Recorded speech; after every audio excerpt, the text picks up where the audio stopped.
You know, in Nebraska, we've had a lot of things going on with agencies. Our biggest success, I think, has been our collaborative way that we've worked with our state government agencies. We're real excited about taking a different approach than most states have taken.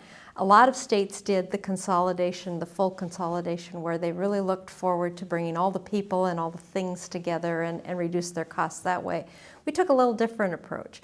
We went forward to state agencies and said, how about when your top IT person leaves, rather than you rehiring the position, why don't you come to the office of the CIO, hire one of our people, they'll report to you full-time and they'll keep that connection to the enterprise. We've been very successful with that. We have that in probably 7 of our largest agencies.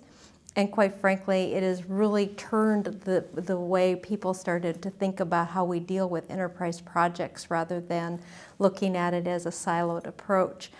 It really keeps that person connected to how the enterprise is moving forward, and yet they can understand and really realize what the agency is trying to create in the area of IT. When you talk about doing something like that with your correctional institutions, it's important for them to be tied up because their real mission is not doing IT. Their real mission is serving those people that are institutionalized. So that's been really a great success in Nebraska. But it creates the same obstacle that you're talking about, because now we have to find the right fit. We have to find the right person that's willing to go into the agency, understand what they're really doing, and really take on that role of saying, I'm going to promote your business opportunities. Well, again, it's, I think, one of those things where we really need to understand the business. I've always said IT is one of those things that comes after the business has an issue. Too many times in IT, we're a solution looking for a problem, where we really need the business owner to come back and talk to us about what they need. We've done that with our university system. We're very, very close to our educational institutions in Nebraska. We all share a common network. We all share common contracts. I think that makes sense in states that are as rural and as small as Nebraska, and I think it makes sense in a lot of other areas as well. Probably the thing that I'm most passionate about actually isn't technology, and I think that's really something that's changing with state CIOs. You know, there's the pieces and the parts and the toys, as I like to call them, that we all like to play with, and it's something that's important. But the thing that I'm really more passionate about is how do we make technology really serve the citizen, really serve the agencies, and that's not really definitely about IT. That's more about what is state government trying to accomplish? And I think more and more often the CIOs in the states are going to have to deal with that issue more than they're going to be dealing with the actual managing of the parts that move.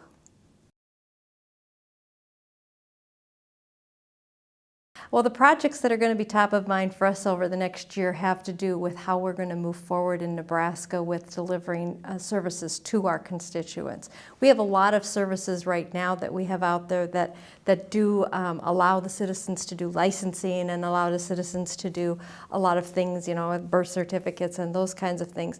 But I think what's going to happen is more and more transparency. And by transparency, I'm not looking at just digits and numbers.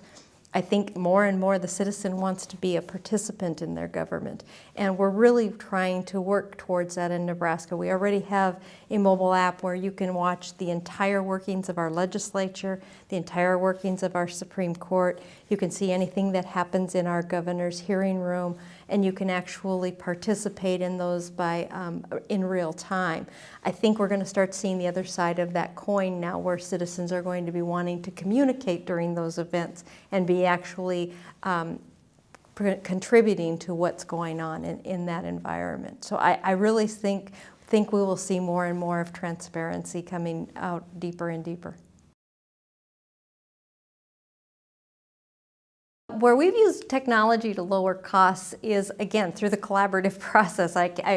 People always say to me that's your favorite word, and it probably is in government. But quite frankly, I think where we've used it is by taking all of our constituents and actually saying this is where we need to be for technology. My favorite example of where we are is in our state network. Our state network covers a topography of all of Nebraska, and if you look at the size of Nebraska, landmass, we're one of the larger states. People-wise, we all sit in the eastern part of the state, and to serve those people that are in the western part of the state becomes somewhat of a stretch at times. So what we did in Nebraska is we got our educational institutions, K-20, which includes our university systems, our state colleges, our K-12 schools. We got them all to cooperate with state government, with our public power partners, and put together a network that literally we can take and say we have one of the lowest costs of internet for our governmental entities in the country. So by being able to aggregate all of that and use it efficiently, share facilities, make sure that we're taking advantage of everything that we have got, we actually have been able to lower costs significantly, not only to the end user, but to our taxpayers as well.